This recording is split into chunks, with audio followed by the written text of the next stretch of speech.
বিশ্বকাপে রূপকথা লেখা নতুন কিছু নয়। কিছু গল্প থাকে যেগুলো শুধু ফলাফলের গল্প নয়, সেগুলো সাহসের গল্প, প্রতিরোধের গল্প, বিশ্বাসের গল্প। আর 2026 বিশ্বকাপে সেই গল্পগুলোর একটি লিখছে ইরান। গ্রুপ জিতে বেলজিয়াম, মিশর ও নিউজিল্যান্ডের সঙ্গে জায়গা পাওয়া দলটি নিয়ে খুব বেশি আলোচনা ছিল না। আলোচনার কেন্দ্রবিন্দুতে ছিল বেলজিয়াম, কিন্তু মাঠে নামার পর গল্পটা বদলে যেতে শুরু করে। প্রথম ম্যাচে নিউজিল্যান্ডের বিপক্ষে 2-2 গোলের ড্র। এরপর এলো সেই ম্যাচ যেটি বিশ্বকে নতুন করে ইরানের দিকে তাকাতে বাধ্য করেছে। প্রতিপক্ষ বেলজিয়াম, একদল তারকা ফুটবলার, আর অন্যদিকে এমন একটি দল যাদের শক্তি ছিল সংগঠন, শৃঙ্খলা এবং অদম্য লড়াই।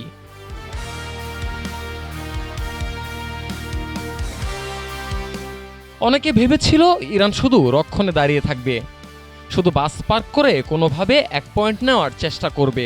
কিন্তু বাস্তবতা ছিল ভিন্ন।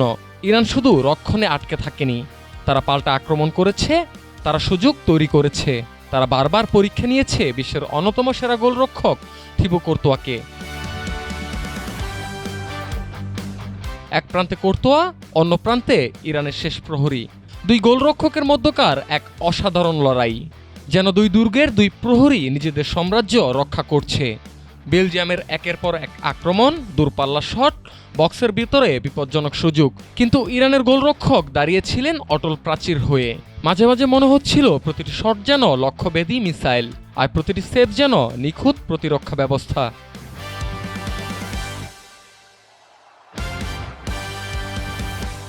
অন্যদিকে ইরানের আক্রমণ ভাগও ছিল এক কথায় অসাধারণ। তারা বেলজিয়ামকে বুঝিয়ে দিয়েছে এই ম্যাচে শুধু একটি দল খেলতে আসেনি। ফলাফল 0-0।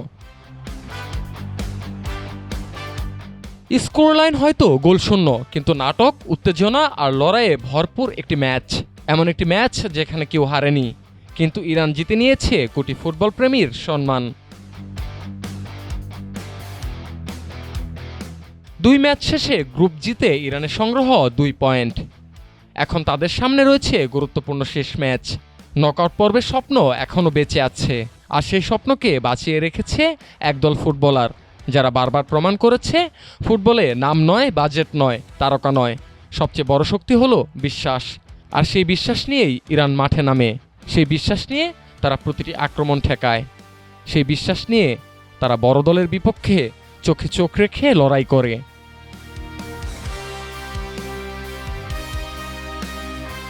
এবারের বিশ্বকাপে ইরান হয়তো শিরোপার দাবিদার নয়, কিন্তু তারা ইতিমধ্যে হয়ে উঠেছে এই টুর্নামেন্টের অন্যতম অনুপ্রেরণার নাম।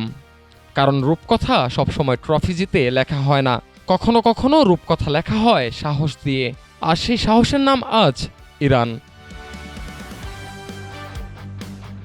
মুকসুদুল হাসান মিঠু, ঢাকা টুডে।